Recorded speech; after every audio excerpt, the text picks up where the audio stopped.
Mayor ആവാൻ കഴിയാത്തതിന് വിഷമം ഇപ്പോഴും ബാക്കിയുണ്ടോ? വിഷമം ഉണ്ടാവില്ലേ?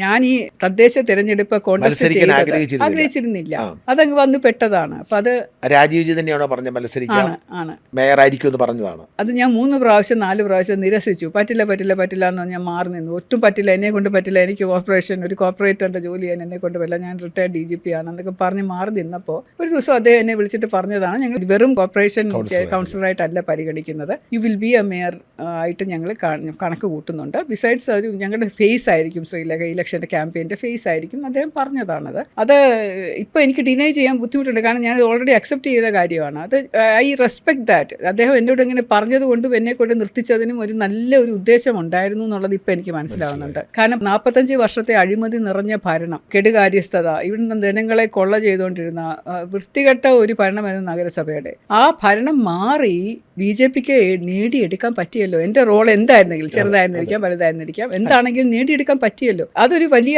ഹിസ്റ്റോറിക്, ഒരു ചരിത്രപരമായിട്ടുള്ള നേട്ടമാണ്. പിന്നെ ഇപ്പോൾ എനിക്ക് ഈ ഒരു സമയത്തും അപ്പോഴും തോന്നിയിരുന്നത്, രാജേഷിനെ പരിഗണിച്ച് വന്നപ്പോഴും ഞാൻ ആദ്യമൊന്നും വിശ്വസിച്ചിരുന്നില്ല. ഞാൻ വിചാരിച്ചില്ല, എനിക്ക് സത്യം ചെയ്തതല്ലേ, അപ്പോൾ പോകില്ല, എനിക്ക് അങ്ങനെ വിചാരിച്ചിരുന്ന ഞാനും കൂടെ ചേർന്ന് പിന്നീട് രാജേഷ് തന്നെ ആവണം എന്നുള്ള ഒരു മുകളിൽ നിന്നാണ് നിർദ്ദേശം വരുന്നത്. അട്ടിമറിക്കപ്പെട്ടത് എങ്ങനെയാണെന്ന് അറിയത്തില്ല. അല്ല, എനിക്കറിയാം, അട്ടിമറിക്കല്ല, അത് അട്ടിമറിയല്ല. അത് എന്നോട് തൻ്റെ കൂടെ പറഞ്ഞു, എൻ്റെ അടുത്ത് വിളിച്ച് പറഞ്ഞു, എന്നെ രാജീവ്ജി തന്നെ വിളിച്ച് പറഞ്ഞു, ശ്രീലേഖാജി ഇന്ന കാരണങ്ങൾ കൊണ്ടൊരു തീരുമാനം കേന്ദ്ര നേതൃത്വം എടുത്തിട്ടുണ്ട്. അപ്പോൾ അതിൽ ശ്രീലേഖ എടുത്ത് സംസാരിക്കുന്നു. എന്നെ അങ്ങനെ വിളിച്ച് നദ്ദാജി അന്ന് സംസാരിച്ചിരുന്നു, അന്ന് വേറെ 2-3 അമിത്ഷാജി സംസാരിച്ചിരുന്നു,